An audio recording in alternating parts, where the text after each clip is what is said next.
Hi, I'm Iris. I'm Phoebe. I'm Stella. And I'm Julia. And we're from the Santa Barbara Middle School Team Press, and today we're here with Paul Dektor. It's nice to meet you, Paul. Nice to meet you. All of you. Okay, so will you tell us about your film? Yes, so it's a film. It's about a guy who wants to buy a house in a really fancy neighborhood, but he can't afford it. So he sees an ad in the paper that he can buy a house for much, much less if he lets the old person who lives there spend the rest of her life there.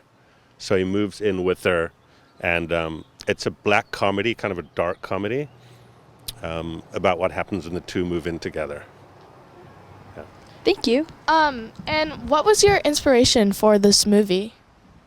You know, I heard a podcast on This American Life, and it was a true story. So it's based on a true story, and it's about a person who saw this exact ad. So we took that podcast and we optioned it and then wrote the story around the podcast. And it's really about, it's so expensive to buy houses now, and it's called American Dreamer. And it's about what is the American dream today for people. Thank you. And what do you want people to take away from your film? You know, it's a dark comedy, so it's funny, but the main takeaway would be what is the American dream today, and how is it different from what it was in previous times. Did you have any difficulties writing the film? Was there any holes in the plot? If so, how did you patch them up as a filmmaker? So I didn't write it. Someone else wrote it, some named Theodore Melfi, he was the writer. And no, I mean, we didn't have issues writing. We had a lot of issues making the movie, which was really hard. We made it during COVID. We got shut down. People got COVID. We had to stop. We had to start.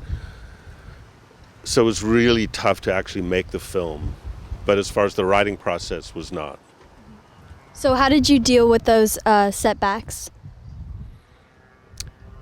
It was really tough. We got so shut down. The cinematographer, who's the person who films, got COVID middle way through. So we had to shut the production down. We had to hire a whole new crew to come in over a weekend. So we shut down about 3 days. We had to get rid of about 10 people that were part of that team, find a whole new team, bring them on, and then ramp back up. So it's kind of very complicated, and there's quarantining going on at the time in Canada, so it was hard to get people into the country. We had to find people that were local in the country. That sounds like a hard experience. How long did filming take in all? Excuse me. So I was there 3 months. We shot on Vancouver Island in Canada. And the actual filming was about 29 days of actual filming. But I was there for 3 months kind of preparing and getting everything ready.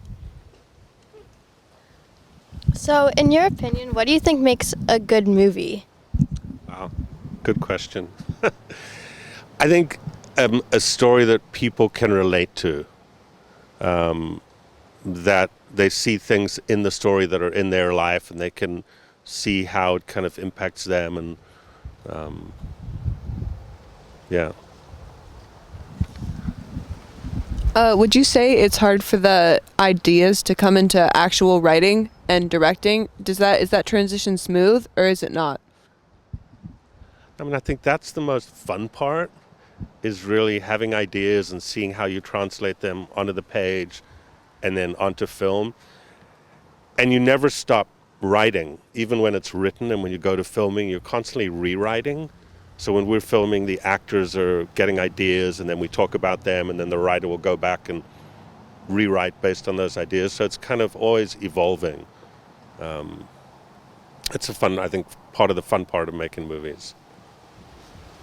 Okay, and if you could give us one homework assignment, what would it be? Oh.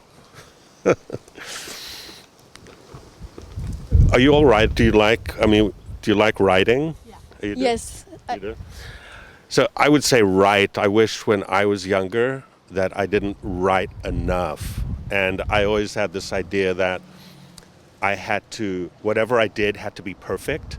I know you guys probably know this. It's like you think it has to be perfect, but it doesn't. You only get better the more you do it. And I wish when I was younger I did that I kept writing, kept doing it, and failing so that I could succeed. And I think I kept waiting till I could do it perfectly, and that never happens. So I would say, I mean, for me, it would be keep doing it even if you're failing, and that's how you learn.